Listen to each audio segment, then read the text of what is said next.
Masih lagi di topik kita hari ini, dan sekarang ini kita ada tetamu yang istimewa, Hairul Anwar Ali, yang mana kita akan bincangkan tentang Imarah Ramadan, dan beliau merupakan usahawan dan pengerusi Surau Al-Ihsaniyah. Assalamualaikum. Dan sekarang ini kita ada tetamu yang istimewa, Hairul Anwar Ali, yang mana kita akan bincangkan tentang Imarah Ramadan. Hairul daripada mana tu? Beliau merupakan usahawan dan pengerusi Surau Al-Ihsaniyah. Saya daripada Bota Kiri, Perak. Bota Kiri ada. Okey, Muaz sila. Tadi Muaz nak tanya apa tadi, Muaz? Baik, mungkin kalau kita tengok dengan aktiviti di bulan Ramadan ini kan, banyak aktiviti yang dilakukan dan difahamkan juga aktiviti di Surau Encik Hairul sendiri ada pelbagai perkara yang dibuat.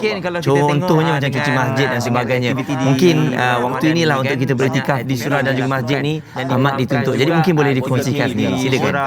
Tapi sebelum tu Cik Hairul minta maaf, Cik Hairul berdekatan dengan TV ke apa ke? Contohnya macam cuci masjid dan sebagainya. Mungkin sebab kita dengar feedback untuk kita beriktikaf di surau dan juga masjid. Kalau boleh mungkin atau nak cabut headphone tu boleh dikongsikan. tapi sebelum tu Cik Hairul minta maaf, Cik Hairul berdekatan dengan tak apa. Baik, kita cuba sekali lagi kejap lagi. Kita cuba selesaikan dulu isu ni. Minta maaf pada semua penonton. Okey, baik. Kita seperti yang Zaid dengan Muaz kongsikan kepada anda sebentar tadi. Bila kita berada di 10 malam terakhir, yang paling orang ingat adalah nak kejar malam Lailatul Qadar, Muaz. Betul. Dan apa tu? Silakan. Okey, dan saya teringat satu kisah di mana waktu kecil-kecil dulu ayah saya rajin bawa saya pergi ke surau Qiyamul dan sebagainya tau. Tapi bila kita dah makin lama makin meningkat usia remaja dan sebagainya kan, kita jadi macam kurang masa dengan ayah tu kan. Dan sekarang bila kita dah berumah tangga sendiri, rasa teringin pula. Dan bila teringin tu, Tuhan bagi ujian kita macam ni pula. Eloklah, tapi tidak bermakna tak boleh qiyamul di surau, tak boleh qiyamul di rumah.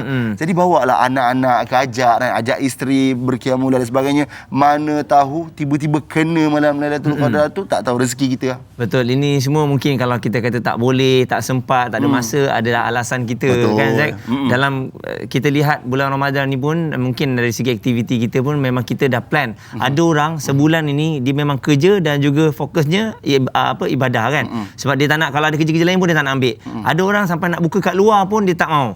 Sebab dia kata fokus dia adalah nak buka di masjid dan juga surau dan terus nak pergi tarawih. Jadi kadang-kadang kita dapat lihat tu pada ayah-ayah kita. Memang kalau ajak buka kat luar dia memang tak nak, dia kata kacau dia punya waktu nak pergi surau. Betul. Jadi mungkin benda tu boleh kita ambil sebagai contoh. Bagaimana dia tak nak terlepas momen 30 hari kat dalam bulan Ramadan ni kan, untuk mengimarahkan masjid dan juga surau ni. Alright. Cakap pasal masjid dan surau ni, kita ada lagi Cik Hairul Anwar Ali, alhamdulillah dah selesai ya. Assalamualaikum. Alright. Jadi tadi kepada soalan kita, satu cara ibadah di bulan Ramadan adalah dengan beriktikaf dekat surau dan masjid kan. Tapi sekarang kita tahu banyak aktiviti dilakukan dekat rumah untuk mengimarahkan lagi Ramadan. Mungkin Cik Hairul boleh kongsikan bersama dengan kami. Ramadan adalah dengan tanpa sekarang kita tahu banyak dan juga pengacara Cik Muaz dan Cik Zack.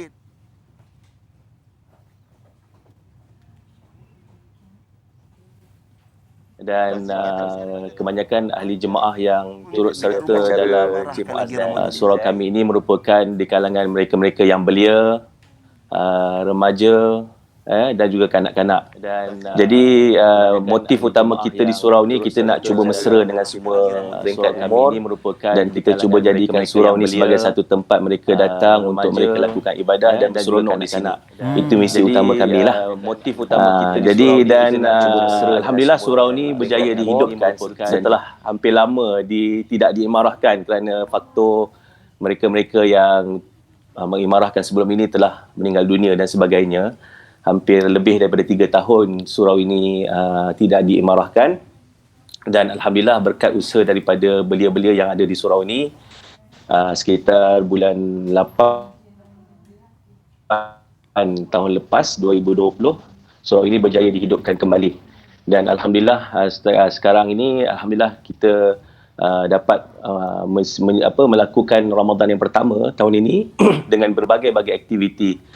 Antaranya kita adakan gotong royong bersama dengan belia-belia remaja, kanak-kanak dan juga kita adakan program-program banyak seperti Dapur Ramadan, Bubur Lambuk dan sebagainya. Okey, dan difahamkan juga kalau kita lihat ya, antara perkara yang paling mudah lah untuk kita lakukan adalah cuci masjid dan juga surau. Jadi perkara ini khususnya untuk anak-anak muda. Bila tugasan-tugasan berat ni, kita fokuskan pada anak muda lah, kerana mereka yang dah berumur ni mungkin dia lebih kepada dalam masjid, pengurusan dan sebagainya. Jadi Encik Khairul, difahamkan ramai juga penduduk di sana yang terlibat dalam nak cuci masjid ni. Betul. Sebenarnya surau ni bila lama dah ditinggalkan, pastinya banyak kerosakan yang perlu diperbaiki dan sebagainya.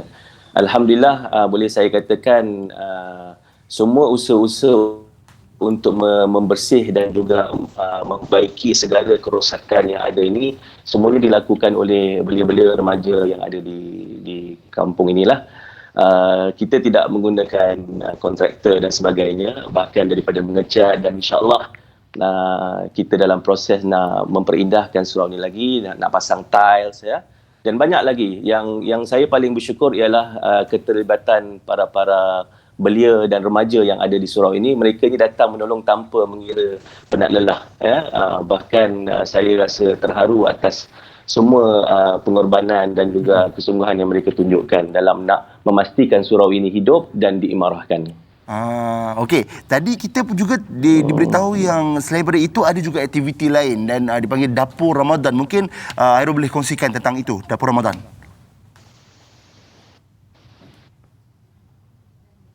Okey, tahun ini bersempena dengan kita telah buka kembali surau ini, kita merancang melakukan satu program yang kita panggil Dapur Ramadan. Okey, Dapur Ramadan ini sebenarnya kita mencari dana, dan alhamdulillah sebenarnya waktu kita plan nak buat program ni kita tak ada dana, tapi alhamdulillah menjelang beberapa hari sebelum bulan Ramadan kita dapat mengumpulkan dana, dan alhamdulillah kita telah melaksanakan bermula daripada Ramadan yang kedua. Kita menyediakan 120 bungkus lauk dan juga yang lauk dan sayur, yang mana kita mengagihkan kepada penduduk kampung. 30 keluarga yang kita pilih itu adalah yang akan menerimanya setiap hari, dan yang selebihnya kita akan gila-gilakan yang kita akan beri kepada penduduk-penduduk kampung yang lain. Ini merupakan satu usaha kami untuk sama-sama kita nak bagi para belia dan remaja ini rasa yang Ramadan ni bukan untuk diri kita sahaja, tapi perlu dikongsi bersama. Terutamanya kepada warga-warga tua yang mungkin tinggal kesorangan, faktor kerana anak tidak dapat balik, faktor tak boleh merentas negeri dan sebagainya. Jadi kita setiap petang kita akan pastikan makanan ini sampai ke rumah-rumah, terutamanya 30 keluarga ini yang terdiri daripada orang tua, warga tua, anak yatim, ibu tunggal dan sebagainya. Yang selebihnya kita agih-agihkan juga, dan kita akan gila-gilakan kepada lebih kurang hampir 300 keluarga yang ada di sini. Baik, Cik Khairul, mungkin boleh kongsikan secara ringkasnya mengapa agaknya surau ni ditutup ya dan kemudian dibuka semula? Mungkin ramai yang tertanya-tanyalah nak mengetahui mengenai surau Al-Ihsaniyah ni.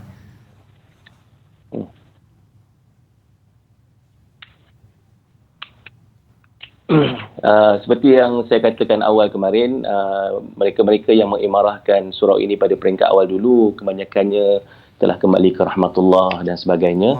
Jadi kami rasa terpanggil untuk menghidupkan kembali, kerana surau ini merupakan surau wakaf.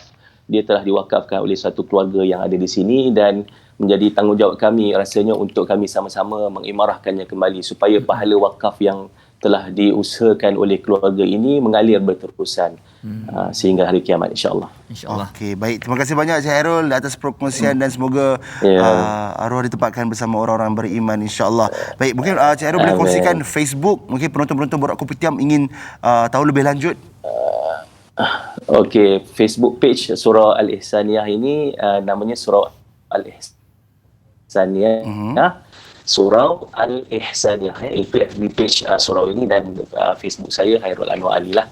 Jadi kalau siapa yang nak buat sumbangan dan sebagainya untuk pembangunan surau ini, bolehlah berhubung kami di Facebook dan sebagainya. Baik, terima kasih sekali lagi Encik Khairul Anwar Ali, usahawan dan juga pengurusi surau Al-Ihsaniyah yang bersama dengan kita.